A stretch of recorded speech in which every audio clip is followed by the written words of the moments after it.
Olá, eu sou o pastor Darno e você está prestes a receber no Senhor algo grandioso através da palavra declarada dele. Por isso, prepare o seu coração para aquilo que você irá receber. E antes disso, nós te pedimos, se inscreva em nosso canal e curta esse vídeo. Vamos voltar para a palavra então e o Senhor vai nos direcionar nessa noite. Viver a vontade plena de Deus. Quem nunca orou pedindo a Deus para conhecer a vontade dele para nós mesmos? Quem não tem esse anseio? Só que, e se viver a vontade de Deus não for um caminho como nós pensamos que seria? Porque quando nós pedimos a Deus sobre a vontade dele para nós já de uma forma antecipada começamos a traçar algumas coisas. E muitas das vezes nós silenciamos o que o Senhor tem para nós, porque queremos ouvir a voz do nosso coração e ser por Ele direcionado. Mas e quando buscamos a plena vontade de Deus, e ela é revelada a nós, não como nós sonhamos? Porque todas as vezes que nós pedimos a Deus sobre aquilo que Ele tem para nós, ou nós esquecemos de que os caminhos de Deus são mais elevados que os nossos, então que os pensamentos de Deus são mais elevados daquilo que nós pensamos e projetamos, ou então, quando nós lembramos que os seus caminhos são mais elevados, sempre pensamos no aspecto positivo da mentalidade humana. Como? Se eu quero X, logo o caminho de Deus é mais elevado, Ele tem o quê? 2x para mim. Se eu quero algo bom, Ele quer algo excelente para mim, uma vida tranquila, calmaria. Mas Deus sempre nos lembra que viver a vontade dEle é um ato de confiança, amor e entendimento que Ele sabe o que é melhor para mim. Só que Deus, Ele é especialista em frustrar as nossas convicções. Assim também como foi com todo um povo que esperava e já tinha projetado um Messias segundo o seu pensar, e quando o caminho mais elevado de Deus foi revelado, aqueles que se diziam esperar em Deus se voltam contra o enviado de Deus, porque o plano de Deus era mais elevado do que a mente daqueles que serviam a Deus pensavam.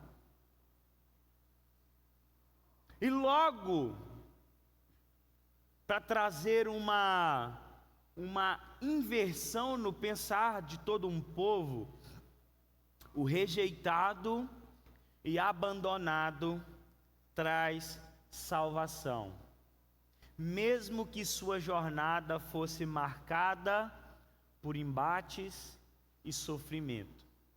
E o resumo dessa vida pode ser traçado em 2 homens, José e Jesus. José como aquele que viveu a vontade plena de Deus, e a forma da sua entrega e confiança, ele aponta para Cristo, aquele que também foi abandonado e rejeitado e trouxe salvação para muitos. Creio que todos aqui conhecem a história de José, amém? Amém? Alguém não conhece? Quero passar bem rápido dela para que a gente possa pegar alguns pontos da história de José para que o Senhor fale ao nosso coração. Irmãos, a história de José na Bíblia é uma das histórias mais longas de Gênesis. Uma das maiores biografias colocadas, detalhadas para nós, é a história de José, que era filho de Jacó. E ele, só para você ter uma ideia, José nos é apresentado no capítulo 37 de Gênesis, e a sua história só acaba no capítulo 50, quando Gênesis se encerra. Então, quando começa a falar sobre José, há uma pausa no capítulo 38 para falar sobre Judá e Tamar, e depois retorna à história de José e só termina essa história no capítulo 50 de Gênesis, mas não para aí também, porque no próximo capítulo de Êxodo já começa a falar sobre, ele acaba trazendo um pouco sobre José, que surge agora um novo faraó, que já não conhecia da história de quem? José. Uma das histórias marcantes para nós, então para a gente entender de uma forma bem resumida e ficar lembrando ao nosso coração, José é filho da velhice de Jacó, mas não somente isso, José era filho da esposa amada de Jacó, que era quem, irmãos? Como é que chamava a esposa que Jacó amava? Raquel, amém? Então ele era não só o filho que ele teve já quando o seu vigor já ia embora, mas também era filho daquela no qual ele amava. E Raquel, ela morre ao dar à luz ao irmão de José, Benjamim, que no momento do parto, um parto complicado, ela se vai. Então os irmãos de José o vendem como escravos por inveja, e nessa jornada vemos uma difícil caminhada até a chegada de José como governador do Egito, salvando essa grande nação da destruição mediante a fome severa. E algo tão interessante que Deus ele conduz José para salvar uma grande nação que naquele tempo já escravizava os hebreus, mas Deus ele é tão mais elevado que a gente, que ele levanta um hebreu para salvar um povo que pagão, que subjugava o povo hebreu, para salvar o povo hebreu. Porque ele pega e recolhe Jacó e sua família, para onde, irmão? No meio de onde um povo que já os odiava, para ali os guardar. E aí, irmãos, quando nós olhamos, nós vemos que José experimentou a vontade de Deus, irmãos. Experimentou, amém? Só que é de uma forma no qual a gente não quer experimentar. Porque quando a gente fala, quero viver a plena vontade de Deus, e a gente pega e constrói uma linha, a gente nunca vai colocar nem perto o que José viveu. Nem passa no nosso coração. É uma história que a gente até pula, eu não quero nem sequer deixar com que Deus fala comigo assim, eu estou preparando um caminho mais ou menos assim para você. Porque José ele foi, estabeleceu a vontade de Deus, mas no caminho ele sofreu muito. Isso aponta para Cristo, que na jornada sua também padeceu e foi rejeitado, mas trouxe salvação a muitos. Por isso eu quero levantar alguns aspectos da história de José, que fala o nosso coração e também aponta para Jesus. E José então é colocado como aquele que prefigura Cristo Jesus no Antigo Testamento. Queria ler um verso com você, Gênesis 37:3, assim é o início da história de José. Ora, Israel, quem é Israel aqui, irmãos? Quem é? Jacó. Israel amava mais José do que todos os seus outros filhos, porque era o filho da sua velhice, e mandou fazer para ele uma túnica de talá de mangas compridas. A primeira coisa que eu quero que grave ao meu e ao seu coração, e aprendemos com a história de José, que a revelação de Deus pode trazer sofrimento e inveja para as nossas vidas. Amém? Não estou dizendo que sempre trará, mas pode trazer. Primeira coisa, eu não sei se vocês, provavelmente todo mundo aqui já ouviu uma pregação sobre José. E a maioria dos pregadores diz algo. José era o quê? Chama José de mimado, de playboy, o filhinho do papai. Só que quando nós olhamos a história de José, ele não está no lugar, ele não está nesse lugar porque ele queria. O texto começa a nos mostrar que ele é fruto da preferência paterna. E isso detona qualquer criação. José está aqui sendo tratado de uma forma especial, visível pelo seu pai, e nós colocamos como se a culpa fosse dele. Esquecemos que José era jovem e alvo de um sentimento desajustado de seu pai, que repete no seu filho e nos seus filhos aquilo que ele recebe dos seus pais.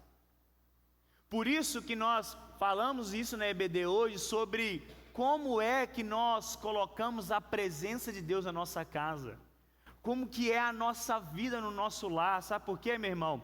Provavelmente, se o Senhor não encontrar de uma forma muito brusca o seu filho na caminhada, ele vai reproduzir na casa dele o que ele vê na sua casa. Ele vai reproduzir no casamento dele aquilo que ele vê no seu casamento, ou como um lado positivo ou negativo. E isso, irmãos, a gente vê na história de José, porque José ele é alvo de um sentimento desajustado de Jacó. Vou falar Jacó, que é mais fácil aqui, mas Jacó também sofreu isso. Quando ele estava na sua época de jovem, Isaac, o seu pai, preferia alguém, não preferia? Esaú, porque Esaú era o homem viril. Esaú era o cara da caça, sabia fazer boas comidas para casa, resolvia. Esaú era o cara que chegava, tinha uma goteira, ele ia lá e resolvia. A porta quebrou, ele ia lá e resolvia com o pai dele. Esaú era do serviço. Só que o texto vai dizer para nós que Jacó já era um cara mais tranquilo, era de boa, eu estou indo. E com isso ele recebia o amor preferencial de Rebeca. Então, só que isso era muito posto, porque, irmãos, a gente vê que o coração de Jacó era um coração enganoso, amém, irmãos? Mas Rebeca tramou muita coisa, irmão. A gente sempre bate em Jacó, mas Jacó é fruto também de quê? Más decisões maternas.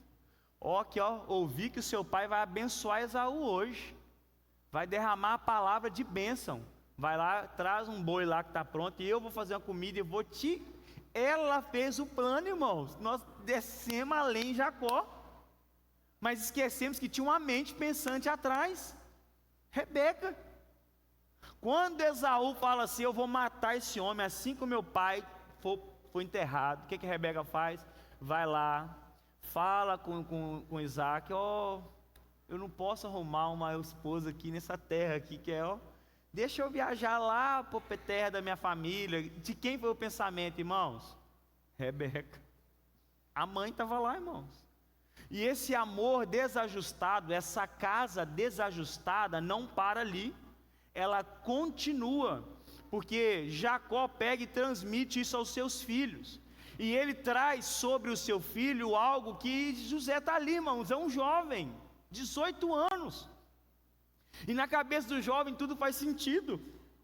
Eu não vou terminar essa frase, é uma frase famosa aí, que na cabeça do jovem tudo faz sentido, irmão. E aí a gente vai lá e fala mal de José. José tinha roupinha colorida. Irmão, não foi ele que fez, não foi ele que comprou, ele ganhou seu pai. E o texto vai dizer para nós que os filhos, os seus irmãos, percebendo o trato do seu pai diferente, já o odiavam por causa não de José, mas por ver que por causa dele o amor do seu pai não era repartido com mais ninguém. Irmãos, isso é muito doloroso. Eu falo porque eu vivi isso na pele, irmãos. Denim também, a Daiane era preferida, né? Até hoje. Irmãos, eu vivi isso na pele, é muito difícil, até você ter um momento de sabedoria para conseguir encaixar isso na sua cabeça, é uma luta. Porque minha irmã ganhava R$1 para comprar lanche na escola. Na minha época R$1 era muita coisa, comprava um pipocão, um refrigerante e um chup-chup. Eu tinha o lanche certinho, eu ganhava, irmão, 25 centavos. Descarado. Irmão, minha irmã, ela sempre saía para a escola, ela pegava na carteira do meu pai, atrás da porta, o dinheiro para tomar o coisa. Quando eu pegava, eu apanhava. Porque, diante de Deus, eu não estou brincando. Porque era tido como roubo.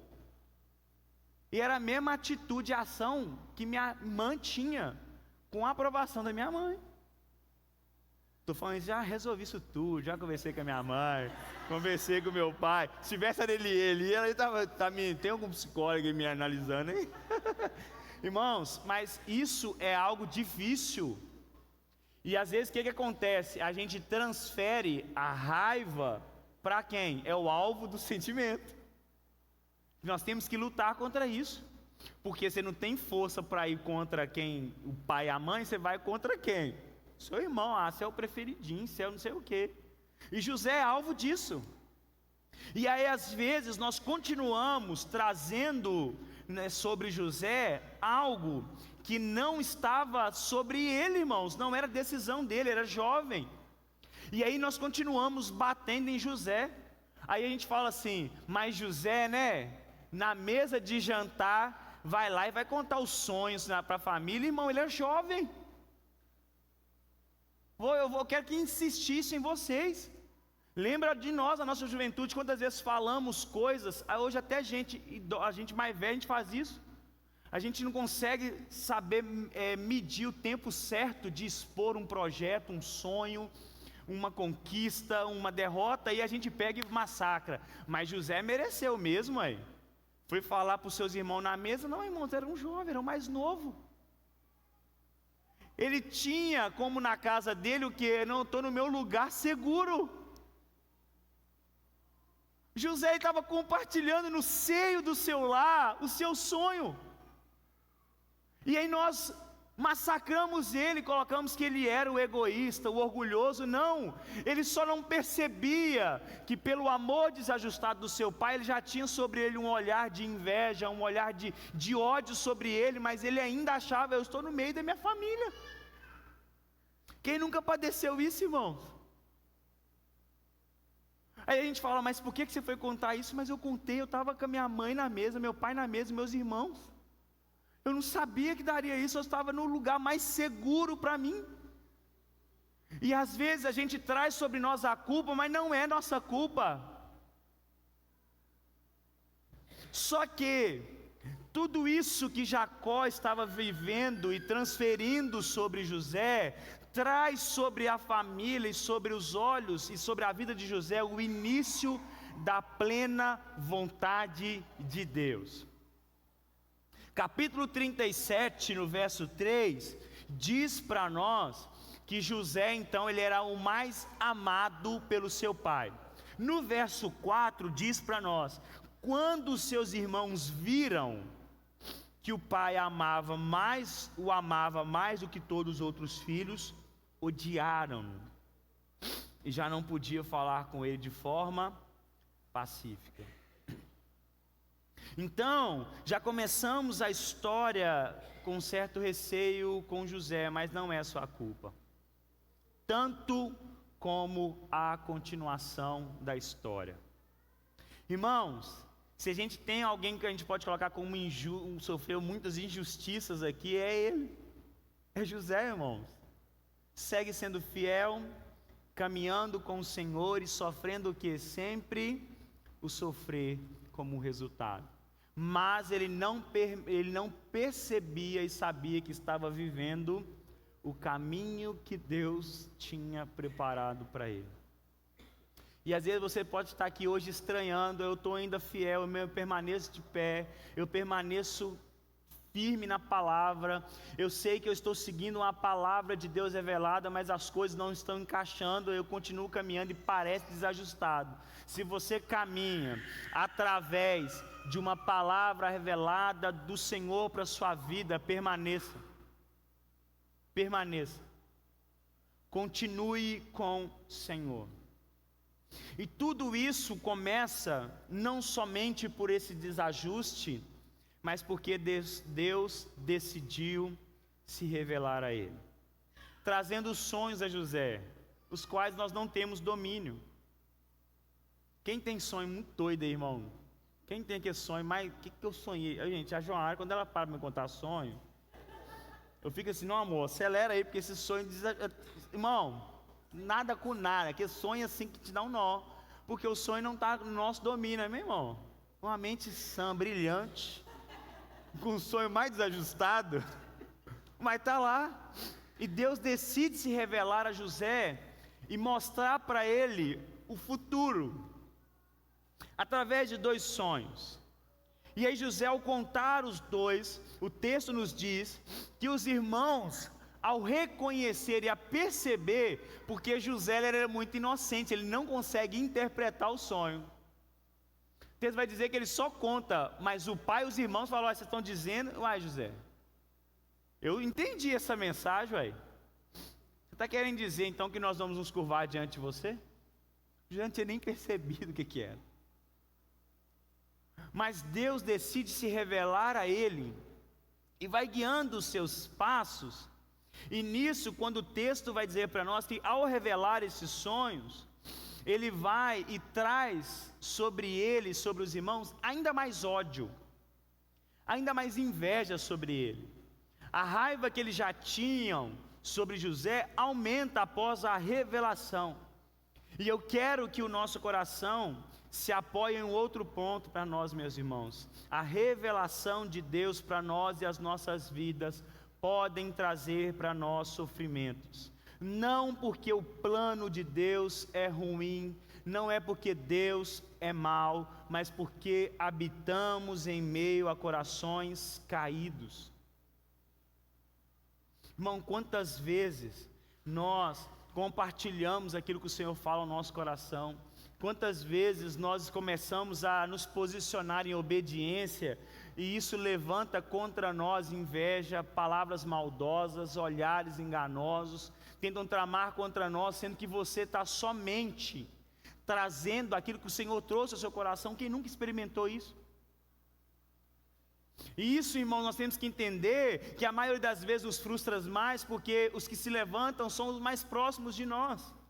E no verso 11 do capítulo 37, diz para nós que os seus irmãos os invejavam ainda mais. E aqui temos algo para mim e para você. Aquilo que Deus nos revelar e nos apontar, aqui agora é sabedoria para a nossa vida. Existem 2 pontos aqui. O primeiro, viver em obediência ao Senhor, se entregar a Ele sempre, ou na maioria das vezes vai fazer com que pessoas se levantem contra você. Isso é ser radical demais, não precisa essa entrega toda, essa obediência toda é cegueira, é bobeira, não precisa disso, nem todo mundo está fazendo isso. Por que você está entregando isso tudo? Ah, mas isso aí não faz, não, para, é bobeira. Ah, você é o santão, né? Agora você é o santarrão agora, você é o homem, a mulher de Deus, você é o que canta, você é o que prega. Quem nunca ouviu essas coisas ao compartilhar e a viver aquilo que Deus tem feito em nós? Isso é um ponto, esteja preparado, porque o caminho do Senhor não é fácil, irmãos, mas é um caminho que nos prepara, amém? Assim como a Tati compartilhou hoje aqui. É difícil confiar, mas eu tinha uma certeza, o Senhor estava no processo. Assim que a mãe da Tati veio para casa, ela restabeleceu a sua rotina. Uma das primeiras coisas que ela fez, sabe o que ela fez, irmão? Foi para a igreja louvar. Foi cantar, irmão. Porque ela sabe que é o melhor lugar para estar. Então entenda, irmãos, o processo é muitas vezes difícil. Mas permaneça se você tem uma clara convicção que é o lugar que o Senhor tem para estar, tem para você estar. E o segundo ponto que nós temos que aprender agora, porque nós não somos jovens para sempre, amém, irmão? Não é? Nós nem sempre é jovem, nem sempre as nossas atitudes vão receber aquela passada de pano, mas ele vai aprender um dia, muito novo ainda. E aí José nos ensina algo. Nem sempre, nem tudo que recebemos de Deus deve ser compartilhado. Nós temos que aprender a guardar um pouco mais para nós, irmãos. Precisamos primeiramente pedir a Deus sabedoria para lidar com aquilo que Ele tem nos mostrado e nos revelado. Quantos sonhos e projetos que você viu da sua vida irem para a ruína logo após que você compartilhou? Quem nunca teve isso? O sonho estava ali, ó, fomentando no seu coração, você sabendo o Senhor te projetando, irmão, foi você compartilhar e você começou a ver tudo ir por água abaixo. Às vezes você compartilhou para a pessoa mais próxima, às vezes você compartilhou para a sua melhor amiga, mas que às vezes sorri diante de você, mas tem inveja, irmão. Corações caídos. O que nós podemos aprender com José aqui agora é pedir a Deus a sabedoria que ele não teve.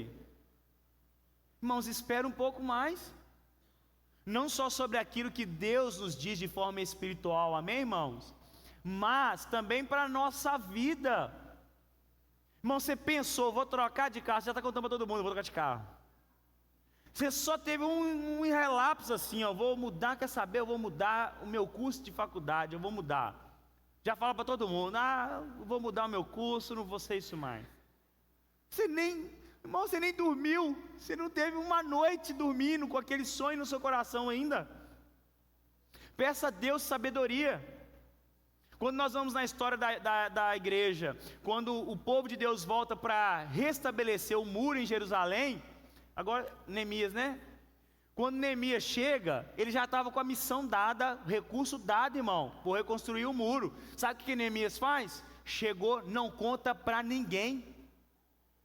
Ele vai lá e rodeia o muro inteiro, ele vê a situação do trabalho primeiro. O pessoal fala assim, mas por que esse homem está aqui? Neemias montou no cavalo, magro, silêncio, e foi rodear a cidade, irmão. Deixa eu ver o trabalho que eu tenho para fazer. Depois que ele analisou tudo, ele sentou e falou assim, eu vim com a missão. Qual a missão? Reconstruir os muros. Assim que ele fala, o texto vai dizer que o povo afora começa a descobrir. O que acontece, irmão? A investida. Nós não vamos deixar você acabar esse projeto nunca. Imagina se Neemias chegasse, vim lá, eu estou indo lá reconstruir a cidade de Deus, Deus me escolheu, Deus viu algo em mim, olha o projeto que Ele deu nas minhas mãos. Mas Ele nos ensina o quê? A pensar, a colocar diante de Deus. Aprenda, irmão, fale um pouco menos, amém? Vira para esse irmão que está do seu lado e fala assim, fale um pouco menos. Os noivinhos aí, não conta o segredo do seu casamento para os outros, não, nem todo mundo está torcendo por vocês. Mas não, que isso? Agora vou. Vocês vão fazer aquela mega festa, deixa quietinho, conta só para mim. Né? Não conta para ninguém, vive vocês. Vai projetando, vai vivendo, irmãos. Vamos aprender a ter sabedoria, amém, irmãos? Porque depois a gente não sabe por que tem tanta inveja sobre nós, tanta coisa dando errado. Mas Deus não me protege? Protege, irmãos. Mas você está trazendo sobre você algo que não tinha necessidade, sabe por quê? Porque você não guarda a sua boca. E não tem a sabedoria para guardar os sonhos e os projetos que Deus tem dado ao seu coração. Amém, meu irmão, minha irmã? Principalmente as irmãs, né, irmã? As irmãs que gostam de falar mais. Vocês vigiam. Irmãos, a precipitação, a falta de sabedoria pode trazer sobre nós sofrimentos e olhares que não precisaríamos ter. Isso é algo normal, mas que precisamos aprender a nos proteger. Jesus, ao chegar, declarando a vontade do Pai, fez levantar contra ele inimigos, perseguição, e dos que eram mais próximos de Deus. A mesma coisa de José. A perseguição, quando José declara o sonho de Deus, vem de quem, irmãos? Seus irmãos. Jesus, quando ele chega à terra, Deus encarnado, e ele vem toda hora dizendo: o que eu declaro aqui são as palavras do meu Pai, eu não ajo por mim mesmo, eu só faço o que eu vejo o meu Pai fazer, eu estou aqui reverberando as palavras do meu Pai. Ele levanta contra ele perseguição de quem? Dos que eram próximos de Deus, irmãos. O Império Romano estava nem aí para o Senhor, para Jesus. Quando o Império Romano foi se ligar, foi quando que os sacerdotes levaram o que? Para eles. Vocês não estão vendo não, mas tem um aí levantando e falando que vai ser rei aí de judeus, hein? Que é filho de Deus, aí vocês vão ficar espertos isso aí, não? Sabe quem que levou o assunto de Jesus para o povo romano? Os crentes. Da mesma forma com que José fez se levantar contra ele ao repartir aquilo que de Deus recebia dos mais próximos, assim também aconteceu com Jesus. E às vezes, meu irmão, quero falar mais uma vez com você, às vezes você nem assimilou direito o que foi dito a você, e você já está passando adiante. Depois você precisa lutar com pessoas desacreditando algo que nem você mesmo ainda entendeu. Olha que loucura. Às vezes o Senhor te entrega uma palavra, você está tentando ainda se encaixar na sua vida, encaixar para onde isso vai te levar, só que você já está compartilhando. E aí você já tem que lutar com opiniões, com pessoas ainda assim, você nem encaixou primeiro, irmão. Então o que nós aprendemos em primeiro momento com José: os sonhos do Senhor sobre as nossas vidas trarão sobre nós, muitas das vezes, perseguição e sofrimento. E por aqueles que são mais próximos de nós. E segundo, nós precisamos aprender a ter sabedoria de Deus para compartilhar aquilo que de Deus recebemos no tempo certo, maturidade. Falar menos, ouvir mais, observar, ser assertivo nas palavras, em nome de Jesus. Segundo ponto, para nós que nós aprendemos em José: seguir a vontade de Deus sempre é o melhor caminho. Vira para o irmão que está do seu lado e fala assim: meu irmão, atalho não é para você. Então, meus irmãos, os irmãos de José estão no campo apacentando, e José recebe um trabalho do seu pai. O texto já vai dizer para nós que José dava má notícia dos seus irmãos para os pais. Só que como nós já colocamos José no meio da culpa, nós já olhamos para ele assim: olha lá, o fofoqueiro está indo de novo. Mas aqui dá-se a entender que era algo que o próprio pai pedia. Que o pai pede de novo aqui: vai lá ver o que estão fazendo. E o que Jacó diz? Me traz notícia, traz relato.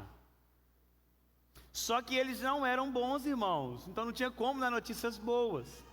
Só que agora José, ele recebe esse trabalho novamente, então vai agora para poder ver o trabalho, ver o que estava acontecendo e trazer a notícia para o pai. E agora, mesmo sem ele saber, ele começa a viver o plano de Deus para ele.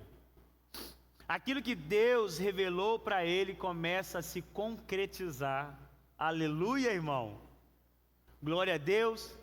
Olha como é que o plano de Deus começa a agir. Com ele sendo vendido pelos próprios irmãos. Os irmãos, ao olhar de longe, falam assim: olha lá, rapaz, que caminhar ali eu conheço, hein? É o queridinho. O queridinho do papai. A roupa lá. Olha o talá de manga comprida. Tudo de t-shirt, regata. Tá vindo aquele irmão ali lá, deserto, manga comprida, colorido, só dá para ver ele. E aí o coração agora é revelado e eles começam a desejar matá-lo. O ódio dos seus irmãos vem para trazer agora o que? O anseio de matar. Mas a gente vê que dois irmãos se destacam. Primeiro, Rúben. Enquanto eles falam assim: nós vamos matar ele, Rúben diz: que matar, rapaz? Vamos jogar ele na cisterna. Deixa ele lá. E aí o texto diz para nós que Rúben já fez premeditado. O que Rúben ia fazer depois? Quando os irmãos iam sair, Rúben ia fazer o quê? Arrancar o menino de lá e devolver para o pai. E Rúben, ele correu um grande risco aqui, irmão. Tinha a chance dos irmãos matar José e Rúben, porque um dedo duro já estava exposto, né, Gilberto? Se um está querendo ficar perto demais do meu plano, vamos pegar ele também, ué. Porque a chance da gente fazer e Rúben chegar lá e contar antes de tudo acontecer era grande. Mas aí Judá tem uma ideia melhor. Judá vai falar assim: olha, se a gente matar, o que isso vai ganhar para nós? Vamos ganhar dinheiro em cima dele, gente. Vamos vender. Então logo o plano de Judá é aceito: obter lucro na vida do irmão. E isso eles vão lá, vendem José e os ismaelitas, e isso forjam a morte do seu irmão. Irmãos, eles tinham tanto ódio de José, que eles nem se colocam na disposição de ser aqueles que anunciam a falsa morte do irmão. Eles não estão nem aí para o pai, estão nem para o sofrimento. Eles mandam notícia. Irmão, pior coisa que tem, irmão. Mas você recebeu a notícia mó desleixada assim, aqui ó, vê aí, liga aí na televisão e vê se aqui é a pessoa lá, o seu parente lá que morreu. É o que eles fizeram, irmão. E eles, olha como é que foi a fala deles, veja se é ou não a túnica de seu filho.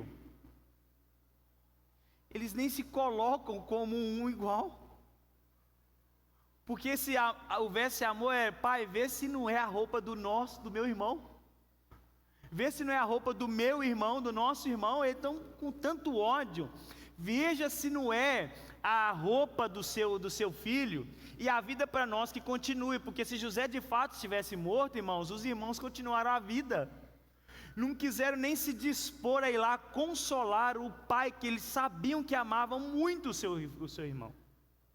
Isso era o ponto do ódio que estavam nele. Então o ódio deles não permitiu que eles sentissem nada além de desprezo. Mas isso era o início da jornada da plena vontade de Deus na vida de José. Desprezo, venda e uma quase morte.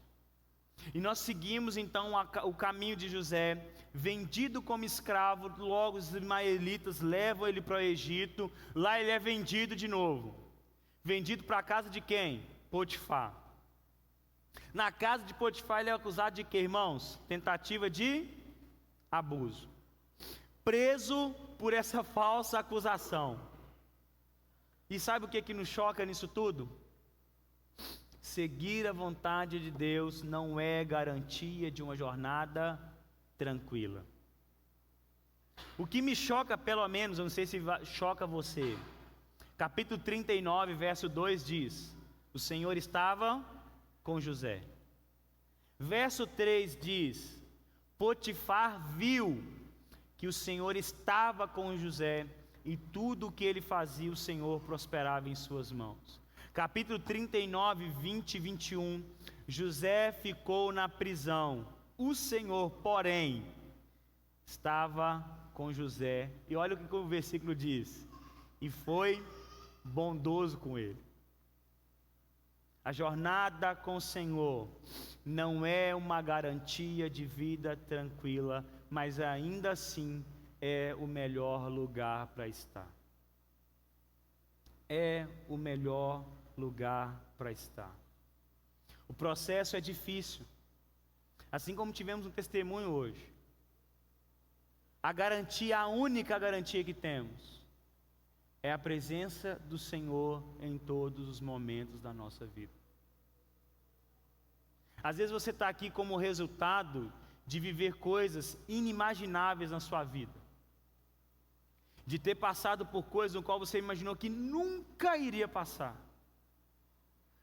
E quando você se levanta dessa situação, uma certeza ressalta aos seus olhos: o Senhor nunca saiu de perto de mim. Porque essa é a garantia que temos. A única garantia que temos ao sermos encontrados por Cristo e viver a sua vontade é a presença dele em toda a jornada. O problema é que isso não nos basta. Porque isso sim, é conflituoso para o nosso pensar. Porque o texto diz: Deus foi bondoso com ele. Mas na nossa cabeça é o quê? Bondade só encaixaria nessa história se Deus tivesse livrado ele de uma falsa acusação. Chamado Gilberto, colocado Gilberto lá para defender José, tirou José da cadeia e falou: agora Deus foi bondoso, colocou o melhor advogado criminalista nessa história. Aleluia. E retirou ele. E esse de fato era inocente. Não, todos são, né, Gilberto? Brincadeirinha. Irmãos, porque isso para nós é difícil. Você chega para alguém que acabou de perder a pessoa, irmão, e nem é momento de você falar isso, tá? Aí você chega para a pessoa que acabou de perder alguém: Deus é ainda bondoso. A vontade de Deus é perfeita, né, irmão? Só vai e chora, irmão. Se fica em silêncio, você não sabe falar nada, nem vai para o velório. E nem vai para o velório fazer piada, irmão. Pelo amor de Deus, misericórdia. A pessoa acha que vai acabar com o luto, fazendo a pessoa rir durante 10 minutos no velório.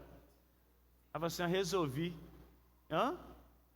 Sempre tem isso. Sempre tem. No velório do meu pai me deu uma raiva, pai. Eu estava nervoso de madrugada, pai. Velório de madrugada ainda. O cara querendo fazer eu rir, que ri, pai. Quero ficar com raiva, porque eu estou nervoso, estou triste, nervoso, e me deixa dessa forma. Porque na nossa cabeça só vai linkar a bondade de Deus para José se ele estivesse fora de onde, irmãos? Da cadeia. Se tivesse uma câmera lá e pegasse aquela mulher endemoniada, fala que não é só, se eu te contar a história dessa casa, Potifar. Aí Potifar fala assim, pera aí, eu gravei umas coisas aqui, deixou uma câmera ali no quarto ali, ó. Aí você fala, Deus foi bondoso, deu até sabedoria para José. Mas Deus vai nos mostrar, através da sua palavra, que Ele não nos dá a garantia de uma vida tranquila. A garantia é, eu estarei com você. Às vezes você pode estar aqui e viver nesse conflito.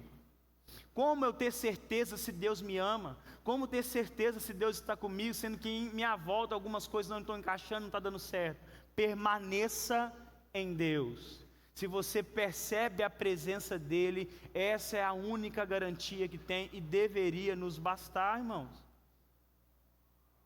Porque nós temos que entender o seguinte: como Ele é bondoso, Ele permanece na cadeia, mas sabe o que era o maravilhoso na história de José? Primeiro, a gente sempre vê a presença de Deus ali com ele, o Senhor estava. E é interessante porque as pessoas percebiam isso, acaso. O texto vai dizer para nós que Potifar percebe isso. Opa!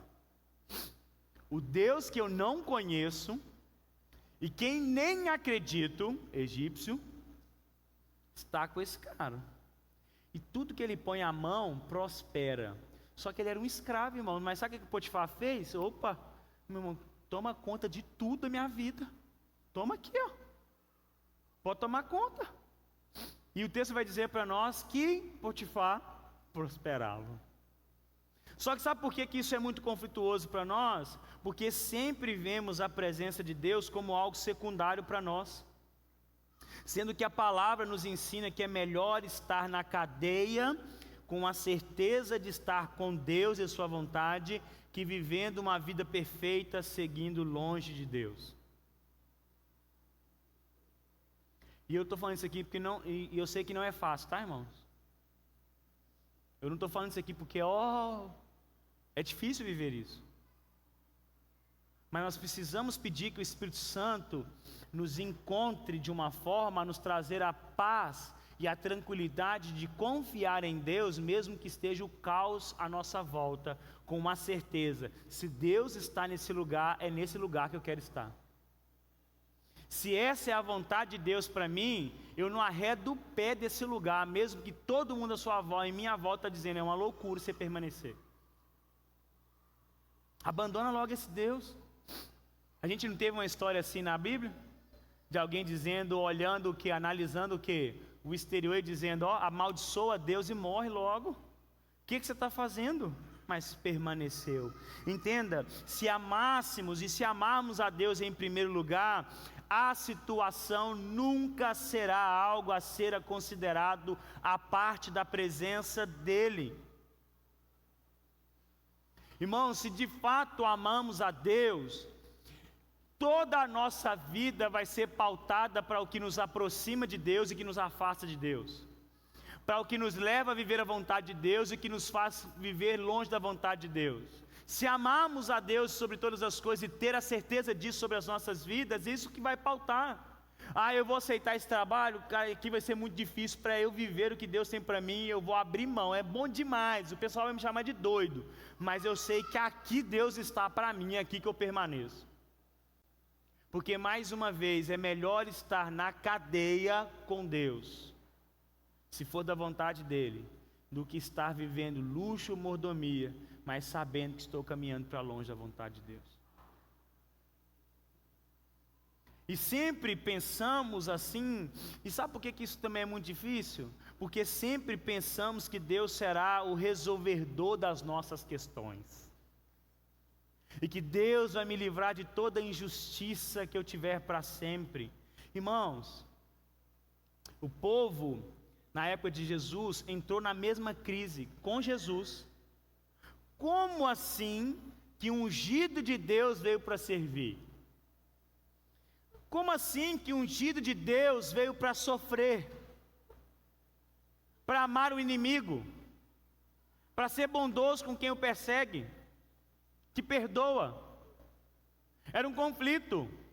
Porque na cabeça deles era um Deus que viria, e um ungido que viria para resolver essas questões. De eu ter agora em Deus a liberdade para rejeitar aqueles que eu não gosto tanto, para não perdoar aqueles que eu condeno como mais pecadores do que eu, para viver da minha forma. Mas Jesus veio trazendo a vontade de Deus e se encaixando aonde Deus queria que ele estivesse, seguindo a plena vontade de Deus. E Jesus, vivendo e sendo o plano perfeito de Deus, nos mostra que a tempestade, o sofrer e a perseguição não é nada se tivermos a certeza que estamos cumprindo a vontade de Deus e tendo a sua presença conosco. Pois a presença de Deus basta e deveria bastar, mesmo que seja difícil. Permaneça, meu irmão. Permaneça. Se você tem uma palavra declarada ao seu respeito e as coisas à sua volta não estão indo bem, permaneça no que Deus declarou para você. Permaneça na verdade da palavra de Deus, mesmo que à sua volta as pessoas não estejam fazendo, mesmo que as famílias ao seu redor não estão cumprindo a vontade de Deus, permaneça na vontade de Deus. Porque não tem nada melhor do que ter a certeza que a presença dele está comigo. Irmãos, eu ia fazer essa pergunta, mas não vou. Só vou falar. Se alguém tiver aqui um tempo no qual viveu um tempo fora da vontade de Deus, né? O termo que a gente usa é o quê? Desviar dos caminhos do Senhor. E se alguém esteve aqui, e eu sei que o Espírito Santo ele continua martelando, mas não tem nada pior, mesmo você estar lá longe, você pode estar vivendo um momento maravilhoso, amigos, festa, tudo dando certo no trabalho, mas sempre tem algo no seu coração dizendo, aqui não é para mim e não é o melhor lugar. Eu queria estar lá na igreja com os meninos no culto de sábado, lá depois, sendo alvo de figurinha. Lá é o melhor lugar. Passando uns apertos no trabalho, uma luta no meu carro, mas aqui eu sei que aqui é a vontade de Deus para mim. Permaneça aqui, meu irmão. Permaneça na vontade de Deus. Há garantia para você, amém? Qual garantia? A presença. Isso basta. E nós aprendemos também em José sobre perdão, que aponta para o nosso Jesus Cristo. Em José aprendemos sobre perdão, sobre o poder que habita no ato de se colocar no processo do perdão e se ver liberto do ressentir e da amargura. Irmão, se José não tivesse entendido o propósito e o cuidado de Deus em sua vida e se entregado ao sentimento de injustiça, de que Deus o abandonou, errou com ele, ele poderia ter se entregado à raiva, à vingança, e nesse posto que ele estava, matado seus irmãos sem nem piscar, irmãos. Mas como ele entendeu que Deus está comigo, peraí, eu estou num poço, eu estou vendido, mas eu tenho uma convicção, eu estou sentindo, Deus está aqui comigo. Ah não, eu estou aqui, eu sou um escravo na casa de um homem, ele está enriquecendo, mas a minha vida permanece a mesma, mas uma certeza eu estou tendo, Deus está comigo, então é aqui que eu tenho que estar. Fui acusado falsamente, saiu pelado correndo da casa, irmão, porque é assim que a gente foge de tentação, amém, irmão? Sai pelado. Nós não brinca com tentação, irmão. Fica conversinho com capeta não, irmão. Capeta você sai correndo, sai vazado. E assim como o Dani falou hoje, às vezes o capeta vem bonito, vem cheiroso, inteligente, engraçado. Vem dessa forma, irmão. Aí você fica assim, não, até parece, não é tão nem mal assim, né? Foge, irmão, foge, minha irmã. Sai correndo. É a melhor forma. E aí ele falou assim, e sabe por que ele faz isso? Porque ele sabe, cara, o que eu mais quero é ter a presença de Deus. Ele vai para a prisão e continua, não, Deus está aqui comigo, eu vou ficar aqui, eu vou permanecer nesse lugar. E por isso ele, entendendo o processo, ele consegue se encontrar no lugar no qual de ver a libertação, porque o perdão traz isso. Ele liberta tanto o ofendido como o ofensor.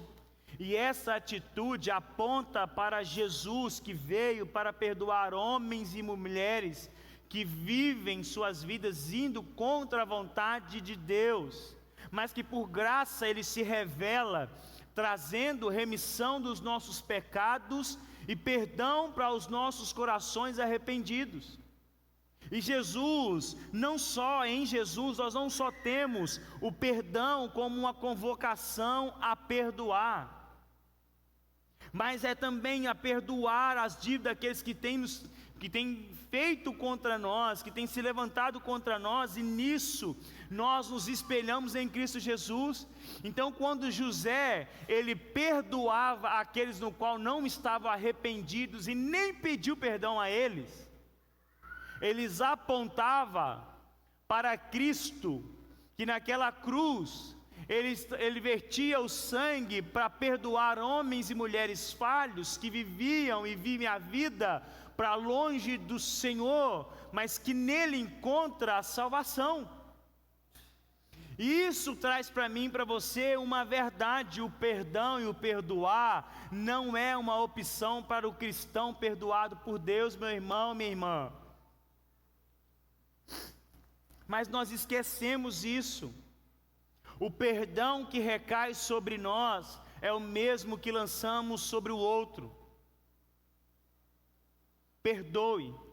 Perdoar é uma decisão que vimos em Cristo Jesus e nele nos espelhamos e fazemos o mesmo. Não espere sentir, perdoe, libere essa pessoa, seja liberto. Irmão, aí você analisa com maturidade se o relacionamento pode prosseguir. Se essa pessoa vai ter o mesmo acesso a você do que tinha antes, mas perdoe, não fique com dívida, não segure essa pessoa no seu coração e nem fique preso, sendo atormentado por ressentimentos e amargura. Sinta-se e viva livre. Amém, meu irmão? É o que Cristo tem para mim e para você. E nessa jornada toda, nós vemos que José aponta para Cristo Jesus, entendendo o plano maior. Eu quero ler com vocês.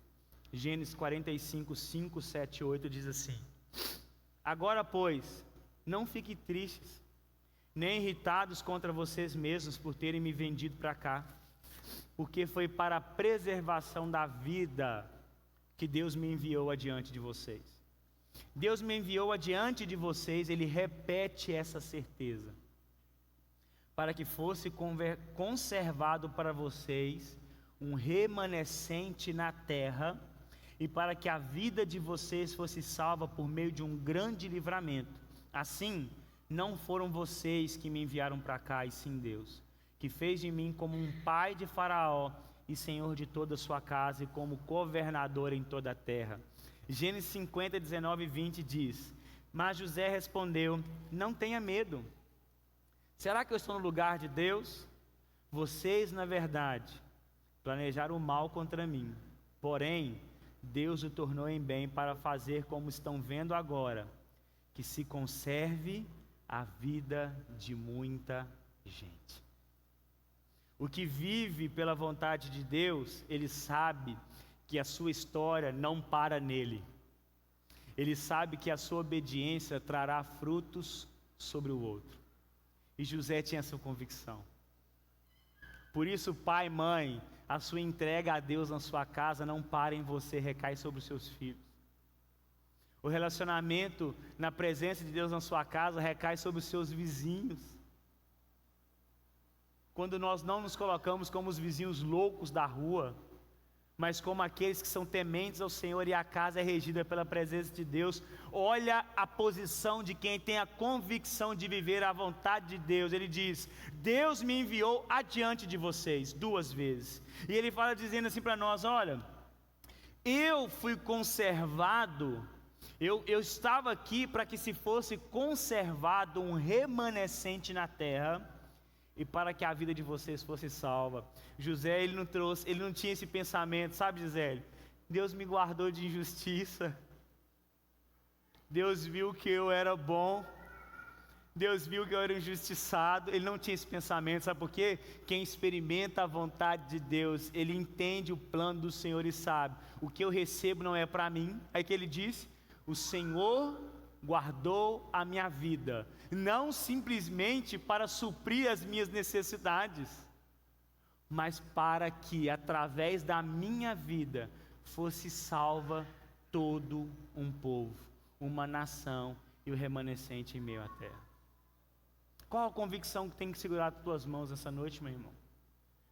Porque assim como José, rejeitado pelos seus, traído, apontava para a vida de Jesus, que foi rejeitado por sempre trazer a revelação da vontade de Deus, que se sujeitou em obediência e que nos ensina sobre vencer as tentações, que nos perdoa e nos ensina a perdoar. E o texto e a palavra do Senhor vai dizer para nós que Jesus, através da sua vida, veio para conservar e salvar a vida de muitos. Por isso, José apontava para Jesus Cristo.